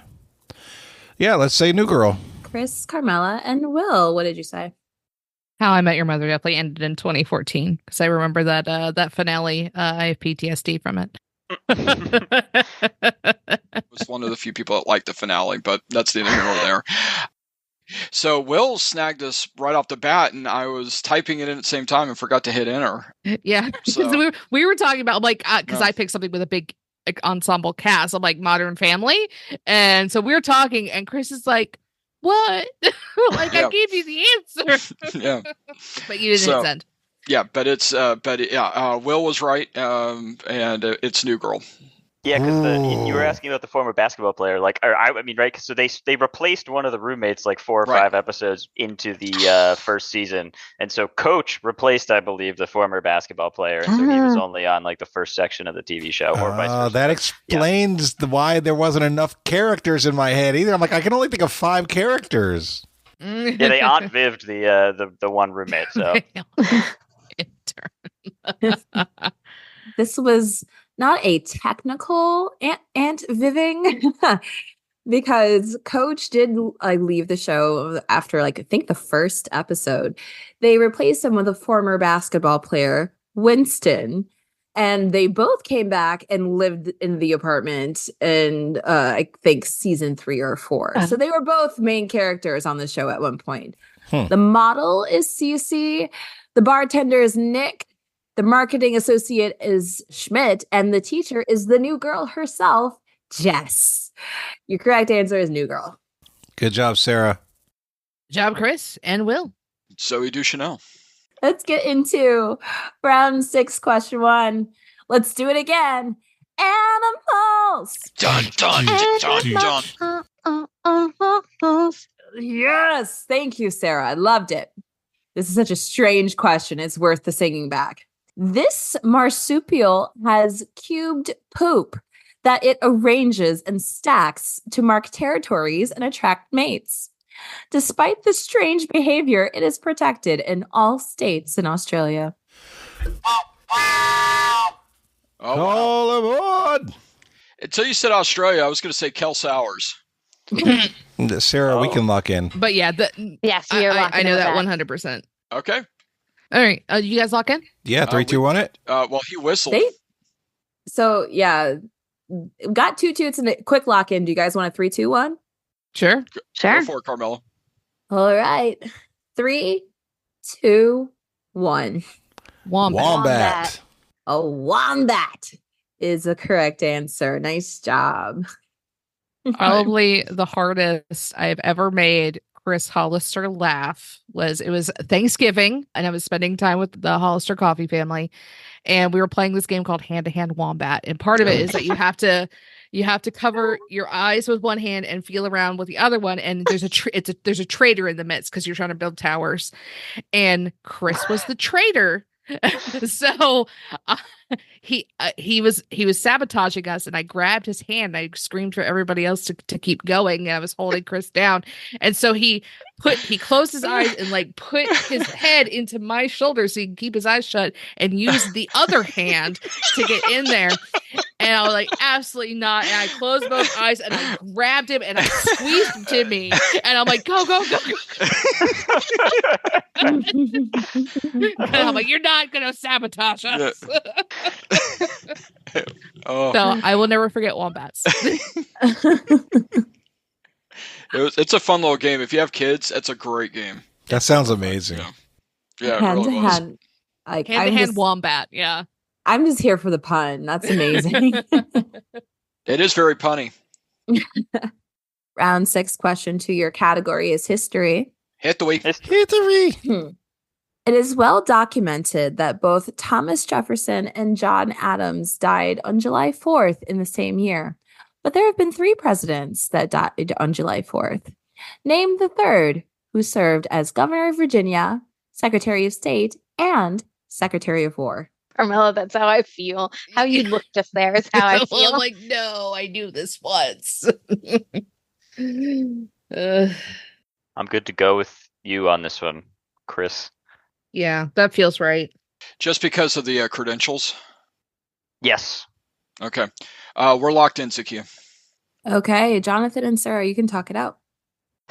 Washington, Jefferson, Madison, and Monroe were all from Virginia. I think there are 3 to 4 more. That's 4. I think there's like 7 presidents from Virginia. Yeah. There's a conflict over one of them with Ohio, like William Henry Harrison maybe, or somebody like that. Secretary of War is an old title. We don't have that in the modern times. We call it Secretary of Defense. I think Monroe might be my best answer here. If you give me weird animal facts, I'm really good. If you give me facts about U.S. presidents, my brain just like doesn't care. I know it would be really helpful in trivia, but I'm like, I don't care about facts about old dead white guys. Like, honestly. So I am happy to go with whatever answer you're happy with. We'll say Monroe. Okay, Chris, Carmela, and Will, what did you say? Along similar lines, right? There was the sort of Virginia dynasty and the sort of the first 5 presidents, right? Monroe and Madison being the ones. Oh, well, no, not the first 5 because Adams was from Massachusetts, but yeah. But yeah, 80% hit rate, right? And I think we all, I don't know, for me, it didn't feel like it was someone on the modern side because this is a pretty good resume here, They were just, there was only 7 guys in the government at that point, so everyone just had a new cabinet post every time. So for Secretary of State and Secretary of War, we thought it was one of Monroe or Madison, and we just, felt like it was Monroe. Yeah, So, Monroe felt right because, like I said, I knew this at one point, and I'm like, yeah, Monroe feels right. Let's do that. Yeah, and I couldn't remember if Madison was Secretary of War or not, but I knew Monroe was. So My husband's hometown is named after this president. He's from Monroe, Michigan. Your answer is James Monroe. Nice job. Oh my God, it's so good. I was worried he was from Madison, Wisconsin. That's where my cousin lives now. All right, round 6, question 3. Your category: movie cars. Movies. In My Cousin Vinny, Mona Lisa Vito breaks the case open by interpreting trademarks of 2 similarly made GM vehicles. Give me one of the 2 makes that made cars in metallic mint green. And we only need one, so we can just answer that, Sarah. If you're happy with it. I feel like it's right. I've seen that clip in the last year, and I think that's one of them. Okay, let's go with it. Okay, we'll lock in. So I don't need the model. I just need the make. Oh. So. Oh, well, then that makes it a lot easier. All right, we're locked in, and we'll take a bonus for the make, the model if you want. I knew someone was going to ask me for a bonus. Yeah, so if it's a Skylark, then it's Pontiac. Yeah, it was Pontiac Skylark, and the other one was a Corvette.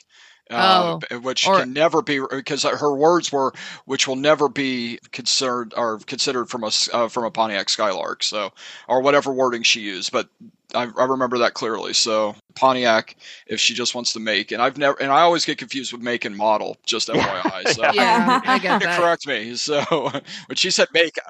Yeah, when she said make, I was like, crap.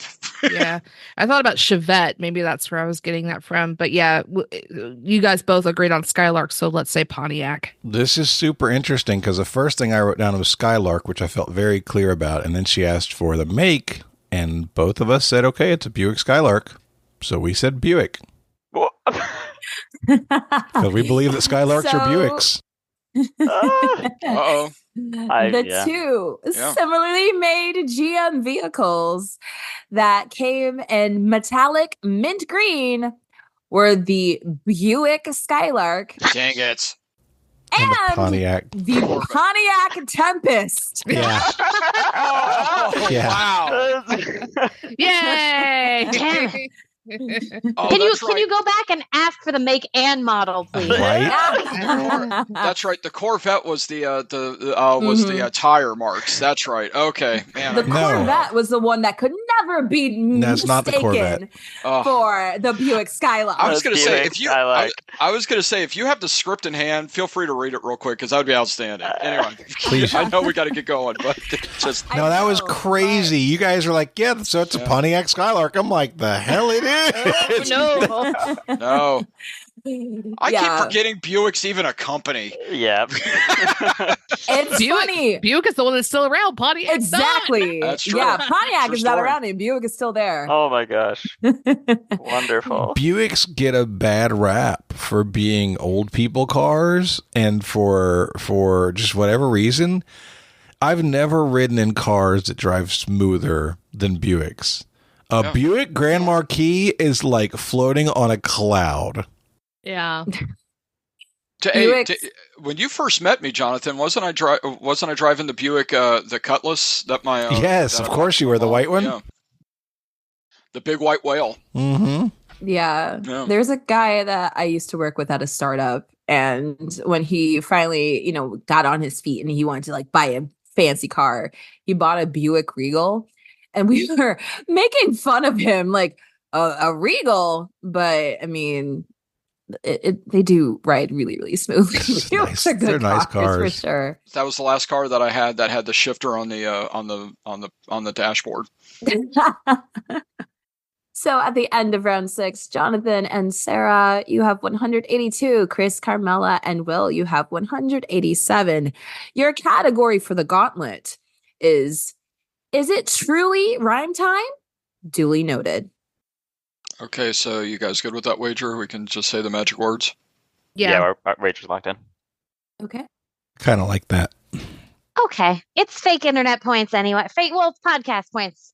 It's internet now. It's even faker. Yeah, it's fake airwaves points later. All right. Our wager's locked in. Okay.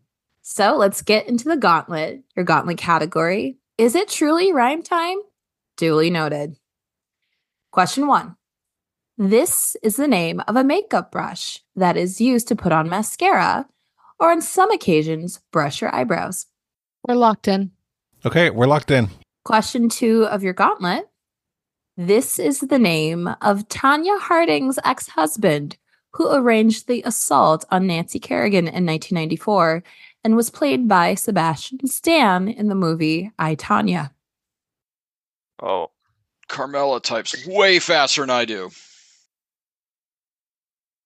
Yep. I'm comfortable with that answer. Will, if you are. Because it's the right answer. What's the spelling? Is it? I don't think it really matters, but we all know what we're talking about. Yeah, we're locked in. Yeah, I mean, we can lock in too, can't we, Sara? We both agree with the name. Yeah, I agree with the name, and I feel I know what the answer. Now I can reverse engineer question number 1, and I know what the answer is now. Yeah. I figured that would be what happened, but specifically, we're just gonna. I spelled it wrong, but we're only going last name on the second one. Yep. Question 3 of your gauntlet.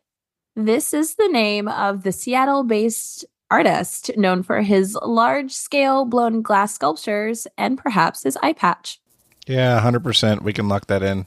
Our answer is locked in. Okay.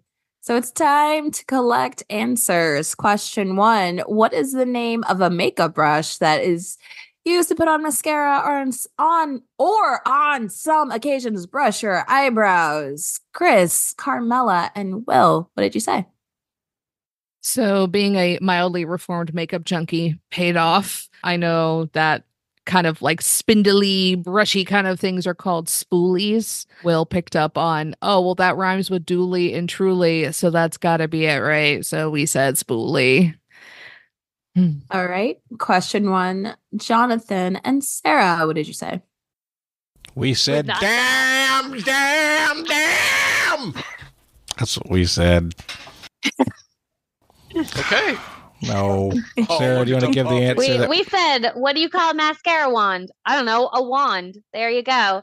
And we were even like, what is it? That's not a double. We were thinking like Jeopardy, like a rhyming word, like it was going to be a double rhyme. And we look at the category, we're like, we don't know. Wand doesn't rhyme with anything. It's just a single word. I bet we'll have to wait for the other two to figure out what it's supposed to rhyme with. Yeah, before Carmela came up with spoolie, I was mulling over maybe like a lash splash or like, That was a good one. A brow trowel. Drop your brow trowel. I do still use spoolies on my brows because, you can't see them by my glasses, so I can just like get them to go where they need to go. Well, you might have a future in cosmetic naming. I think Lash Splash is a mascara brand. Yeah, legit. Question 2. What is the name of Tanya Harding's ex-husband who arranged the assault on Nancy Kerrigan in 1994 and was played by Sebastian Stan in I, Tanya? Jonathan and Sara, what did you say? Jeff Gillooly. Yeah. Did you say it that sadly? I know, right? You sound so sad. Well, we're like Jeff Bond, Jeff Fond. Freaking, as soon as Galooly came, like, well, screw this. We're done. We're so done. I was like, oh, I know what the first. And then she's like, now I know what the word is. Well, damn it. Chris, Carmela, and Will, what did you say? It's just because it's fun to say. Galooly. There's a lot of different spellings in the chat. I'm just out of curiosity. How do you spell Galooly? Because I both wrote it down and typed it in different spellings. I think we wrote Gailolly and then Galooly. I want to guess. I want to guess Gillooley. Whoa. Jonathan, I think. Oh, did you say EY? I did. The correct spelling: GILLOOLY. Oh, it's two L's. Wow. Gabagalooly.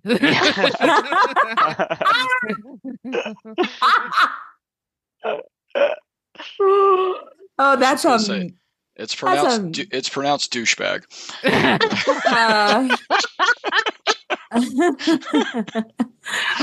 Yes. Let's get into the question 3.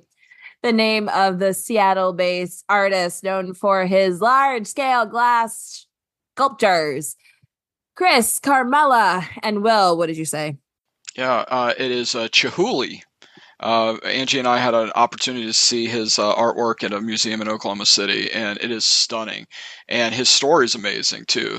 But I'll let Zahkia say that if she has the flavor text for it later. Yeah, there's a TV show competition on one of the streaming platforms, no free ads, where the glass blowers are doing a bunch of art, right? So it's very cool. Would recommend checking it out. But I think they talk about one of his exhibits in there, so the name is ringing a bell. They use the term glory hole a lot. Yeah, yes, good exactly. name, good word. What? No, because that's what it's called in glass blowing. It just also happens to have a different definition. You don't want to stick anything but like glass materials in this glory hole. That's very true. Why do I keep walking into dirty definitions of things? Jonathan and Sarah, what did you say? I'd say Chihuly glass is everywhere now. We were in St. Louis visiting, what was it? It was a place with a lot of flowers and trees and outdoor stuff. Botanical garden? It was a garden. Yes, it was a botanical garden. God, why couldn't I? Ugh. Anyway, we went to a botanical garden, which was amazing in St. Louis, and there's Chihuly glass there. There's Chihuly glass everywhere, y'all.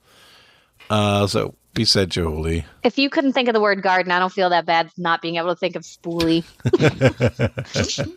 It is a very silly word. It's a place with flowers and trees. Words hard. Words hard. Oh my goodness. Let's reveal the answers, guys.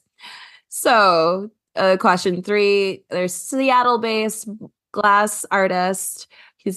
He's not glass. His art is indeed Dale Chihuly. Nice job, both teams.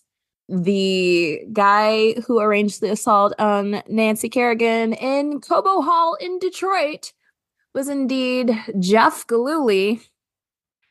And the name of the makeup brush that is used to put on mascara and brush your eyebrows. Sarah, do you want to say it?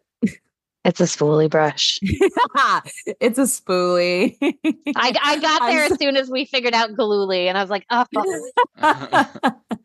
I'm so sorry. So that means one team got the gauntlet. The other team did not. It doesn't come down to wagers, but Jonathan and Sarah, I am interested to know what you did wager. So they had the chance to lock us out.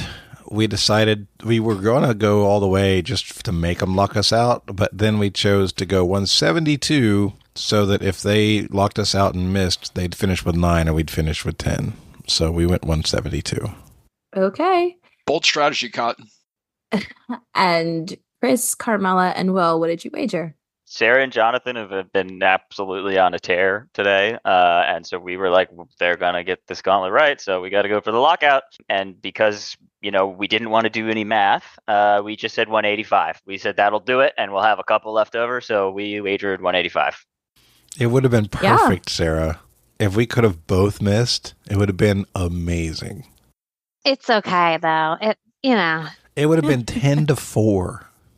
Well, no, 10-2. I know that would have been 10-2. Yeah. Oh. Because none of us wanted to do any subtraction. We're like, F it, 185. So, with a score of 372-10, Chris, Carmela, and Will, you are the winners of this game. All right. Good job. Good game. And let's just really be fun. honest. This was Carmela and Will. I was just mostly Will. I was just. That's Carmela, true. that was hey, that's true. I was just hanging out. This is sponsored by Pontiac, the Pontiac Tempest for existing. Oh my god! Are you sure it's not the Pontiac Skylark? Heard of it? I mean, I don't know. I've heard it both ways. Yes. All right. Good game, everybody. Really good. Before we go, we like to give everybody a chance to do shout outs and promote causes that they care about. Will, we're going to start with you because you're on the winning team.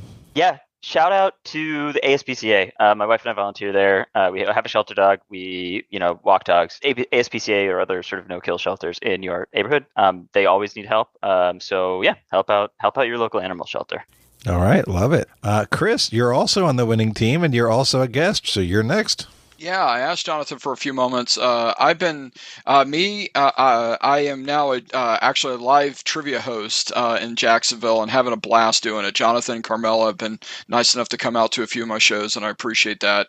Usually do a pretty good job on it for sure. But one of the things I want to mention is Sam Mitchell, who's been on the show, and also when we did our second Jacksonville takeover, did a trivia for us. But he is actually hosting a annual Jacksonville citywide trivia showdown. It's going to be on July 13th at 6:30. I know a lot of people are going to be in Denver, I believe, on that. That's that weekend. I'll be in Denver. Fact. But while you guys are hanging out and having a great time in Denver, Sam and I will be hosting and having a great time trying to give a team of 5 $250. So it's $30 to sign in and to do it and to show that you are the best in the city of Jacksonville or North or South Georgia, North Florida area or whatnot. You don't have to live in Jacksonville in order to play, but we'd love to be able to play. And if you just go to Instagram and go to I Know It Trivia on Instagram, you can find all the details out from Sam himself. And we'd love to have a really good turnout for it because it'd be great to have more trivia supported here in Jacksonville. Where do they go to get more information, Chris? Yeah, it's on, just go to Sam's Instagram site, I Know It Trivia. And you can get all the information there. It's in the profile. It has a link to be able to sign up and get your spot set up. Perfect. All right. Good deal. Thank you. Thanks for the time, Jonathan. I appreciate it. Sure. Carmela, do you want to say something? Just on Foreplay. He closed out this past season. Had an amazing run of games. And this is how I learned that Stephen Root is Sam's landlord. Yeah, I knew about that. I did not know that. That's interesting. So if you have a chance and you haven't heard Sam's run of games on Foreplay, go listen to it because one, they were so fun to record, and I think that comes through. But it just that twist ending that nobody saw coming. I have asked Sam before. He has not seen his stapler. All right. And if you haven't figured it out, Sam is one of the best guys. He's just fantastic. Really good guy. All right, Sarah, we're going to close it out with you.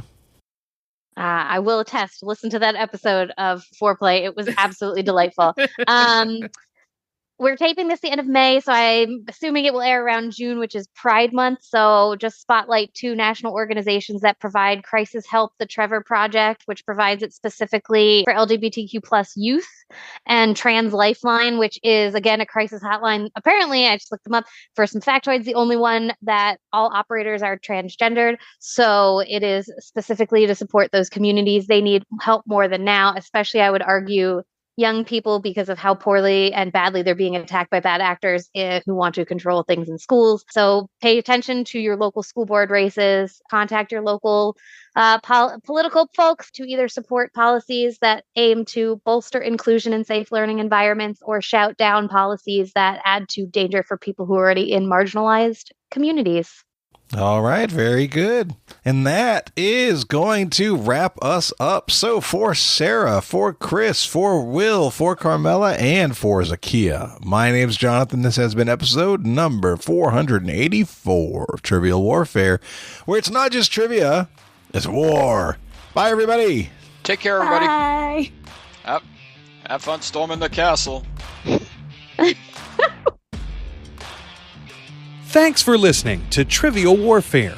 Be sure to check out the revamped TRIVIALWarfare.com as your one-stop shop to submit questions, join the community, and get access to over 150 archived episodes. Warm It Up was written and performed by Matthew Stevens. This episode was edited and produced by me, Joel Sharpton. For help with your podcast, visit ProPodcastingServices.com.